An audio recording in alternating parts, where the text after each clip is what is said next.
Hello, everybody, and welcome to another episode of Drop and Give Me 20 with Phil Risden. I am Phil Risden. Guys, sorry it's taken me so long to come out with all this stuff.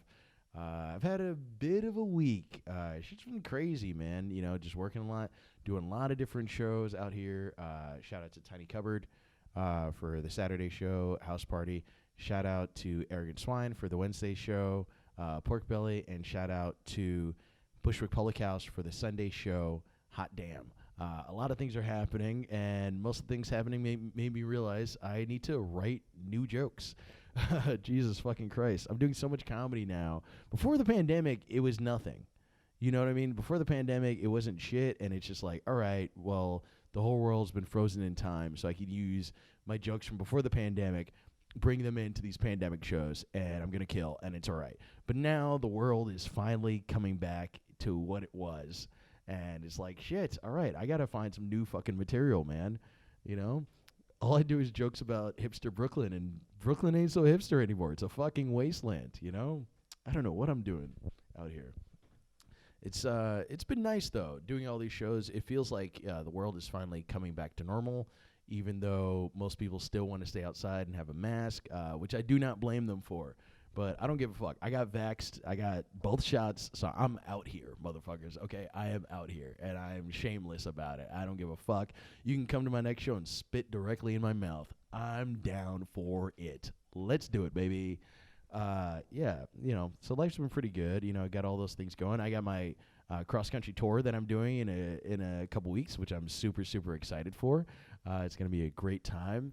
Other than that, you know, what's happening? J. Cole released his new album, which is dope as fuck. I don't know if any of you guys are big rap fans, but people have been waiting for this album for, I want to say, a solid 4 years since the KOD, his last album that came out, which I thought, if I'm being honest, KOD, it was okay. It was okay, but it could have been way better. You know what I mean?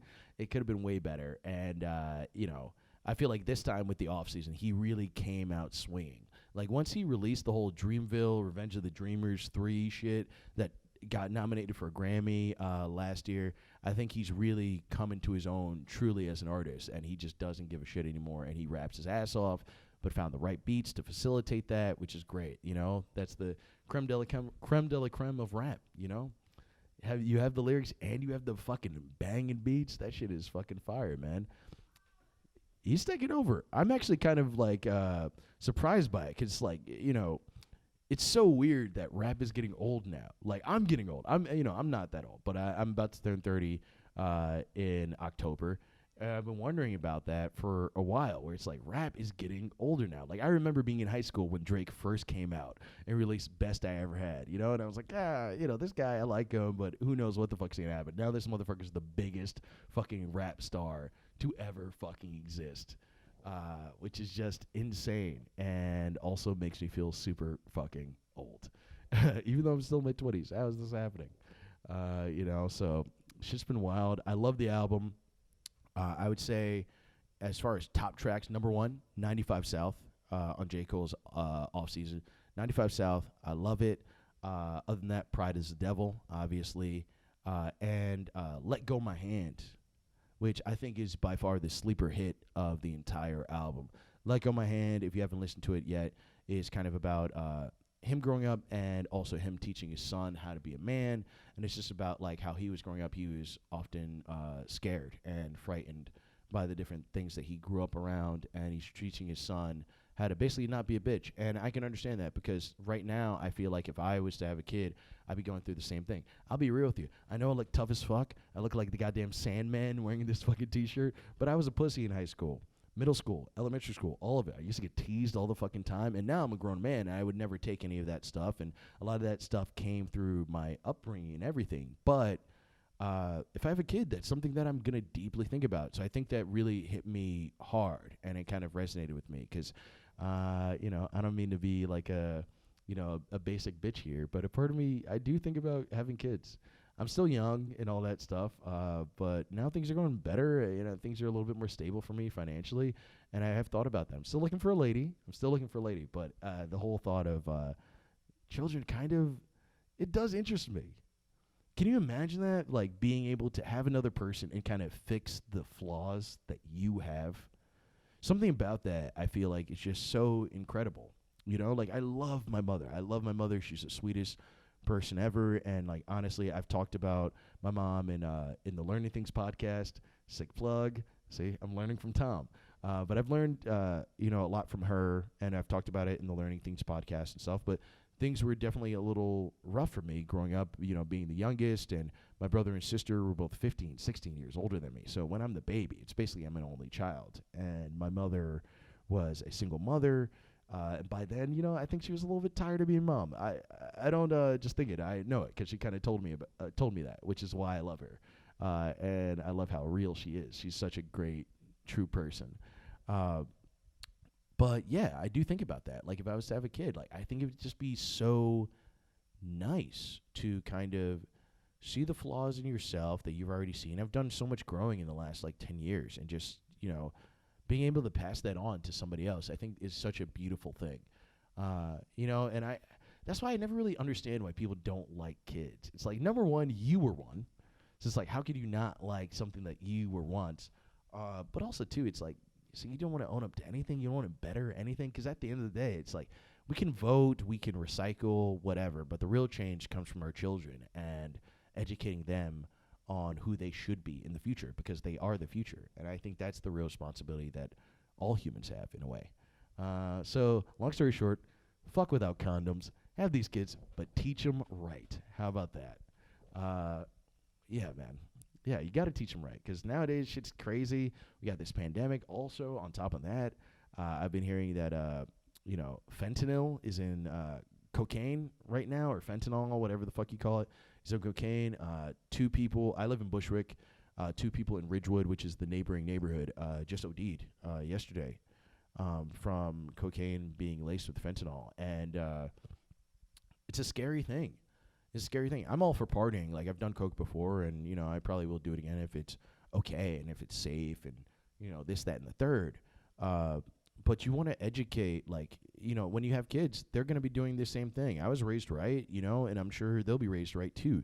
But they're going to dabble. They're going to experiment with these things. And it's just, I feel like if you're the right person who, makes your kids really sit there and think about the decisions they make before they make them, things like ODing will be less likely, which is, it's so rough. Like, I have no idea who passed away, a few days ago from all that stuff, but it's scary. It's scary, and it's not okay. And I feel so bad for those families and the people who passed away. And actually even recently in my building, there was a girl who passed away, supposedly from something like that. Other people are saying an aneurysm. We don't really know, and it's not really our right to know. I wasn't really friends with her in the first place, so why the fuck do I have to know her business? But these are just things that I think about when when I'm eventually going to get older and have to deal with, like, having children and, like, educating them on what the world is. On top of that, educating them about relationships and how things are a constant give and take. I feel like if there's any real gap that I had growing up, it was definitely that. It was the relationship gap. I didn't really see my mother be with, any men in the house or have any sort of relationship or anything like that with them. She was working. She had to, you know what I mean? So I understand why she kind of took that route, but that definitely left a big gap in my education of the world. And, and it's just so interesting how all that stuff happens and how it really molds you, It's so, yeah, it's just so fucking crazy. But off of the cocaine and OD talk, sorry to get so deep with you early. It's late at night, guys. I know. I'm sorry. I've been so delayed with all this stuff. It just took really a while. I've been doing a lot. We're recording a bunch of episodes for Learning Things. I'm working on a bunch of different things. I also recorded another episode of this podcast that I'm going to be releasing either Friday or Saturday, where I have 2 guests, my friends Tom and Gonzo from La Casa Art House. Who are 2 really great guys. So I interviewed them and kind of talked about all this, everything, kind of art, what it means to be an artist, what is art, where they come from, who they are. So I've just been super, super fucking busy. But one good thing is I'm going to be taking this whole fucking thing out on the road. So how dope is that, man? Every city I go to, I'm going to be doing one of these. So I'm super excited for it. And I just want to say to the 20 listeners out there, I love you. I love every single one of you. You guys are amazing. What's happening? What else is happening in the world? Amazon just bought MGM for, I want to say, $8.2 billion, which is fucking insane. If you're a big movie buff like me, like you should be freaking out about this, because it really is something that's going to be, I think, a major issue in movie making. I think it's one of those things that was eventually inevitable. It's going to happen more, and I could see, something like Amazon or even like someone like Facebook, like sweeping in and taking like Universal even in the future. But it's just, it's kind of disheartening, man. I feel like everything's just so manufactured. And listen, I know MGM was just another manufactured company, but it's just like they did, at some time at least, they cared about art. Who's going to care about art in the future? You know what I mean? Jeff Bezos? I don't think so. Fucking Brazilian Lex Luthor? I doubt it. I just... And also, too, it's like, now when we go to the movies, are all the movies going to have commercials in the middle that we just can't skip? I don't want that world. Do you want that world? I don't want that world. It's fucking terrible. It's terrifying. I'm so scared of it. It's crazy. Also, too, I don't know. I've just been watching so many different movies and TV shows, and they're good, but I feel like cinema and so much of it has just changed. Like, for instance, I've noticed that, like, sex is in fucking everything now. Which it always has been. Sex sells, I get that, but I've just noticed how, like, back in the day when you watched, like, an old movie, yes, there was fucking. I mean, especially 60s, 70s. I mean, come the fuck on, but at the same time, it was for a level of artistry or, just some sort of art, or it progresses the story in some way. And even with those kind of sex scenes, it was kind of unnecessary. I feel like a lot of sex scenes are actually unnecessary.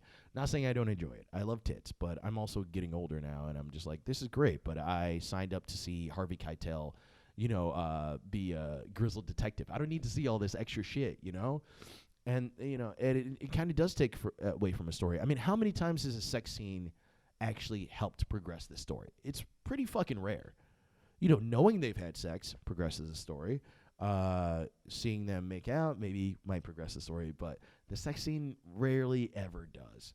And it's just so irritating sometimes, where I feel like it's just shoveled down your throat. Like, I was watching Death, Love, and Robots, which is a great fucking show.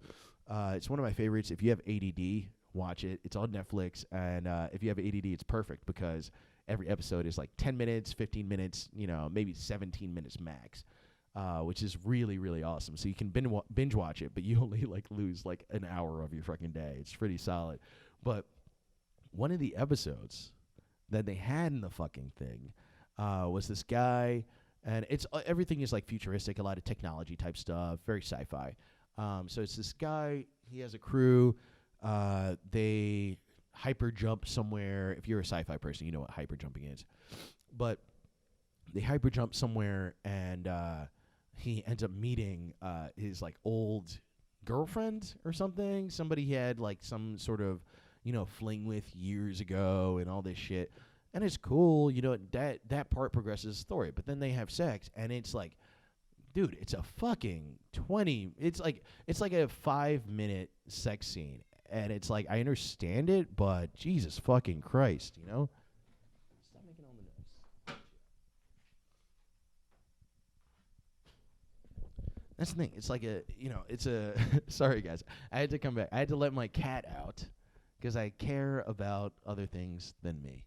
I care about stuff bigger than this podcast. I care about life itself. I care about love. And what I love is my goddamn cat. So I had to set him free. But what was I saying? I was talking about Life, Death, and Other Robots. Yes, that sex scene is, I mean, I'm exaggerating. It's not 5 minutes. It's probably like 2.5. But even so, if you're just watching people fuck, 2.5 is kind of fucking long, and nothing's progressing out of it. You know what I mean? And it's like, everything is CGI, so you're seeing a lot of like CGI tits. listen, again, I'm not complaining, but at the same time, it's like if I wanted to watch porn, I would just watch porn. I'm here for a lot of story. I'm here for twists and turns, and not just in and out, if you know what I mean. Ayo, there we go. I'm on fire today. I just came from my show Pork Belly at Arrogant Swine, so pardon me if my comedy's a little sharp. All right, yeah. So yeah, long story short, love Death and Robots. Cool. Just not really decrease the tits, just decrease the tit and dick time. I don't really care, but it's just like, come on. That took away moments that didn't need to be there. Yeah, man. It's just so weird nowadays. Other than that, I will say I watch a lot of great stuff. I was just started watching that show, Startup. I don't know if you guys have ever seen it before. It stars Adam Brody, not Adrian Brody. I always get them mixed up for some reason. Two very different guys. Adrian Brody was in The Pianist. Adam Brody was in The O.C. Not the same guy. Definitely not the same guy. But Adam Brody's in it along with Martin Freeman. You may know him from Sherlock, Ollie G, In the Hood, which is a great fucking movie. A few other things. I believe he might have been in like a Marvel movie or two. Really great actor. And two other people whose names are kind of escaping me right now. Okay, but great fucking show. It's basically about Adam Brody. His dad was like a banker for a lot of crooks and like thugs out in Miami. He hides their money, helps them launder it, whatever. Martin Freeman kind of starts extorting Adam Brody's dad, and he goes like, "Give me $2 million, blah blah blah." Adam Brody, he works at a bank as well. He's a banker. And basically like this Cuban woman who's like super intelligent. She's like a genius. She went to Stanford. She's building a cryptocurrency. And basically like he reaches out to her about the cryptocurrency because his bank kind of just said, no, we don't want to deal with it. And he goes, hey, I got $2 million that I can put into this cryptocurrency and let's see what goes. And that's kind of how things progress, and that's how things start.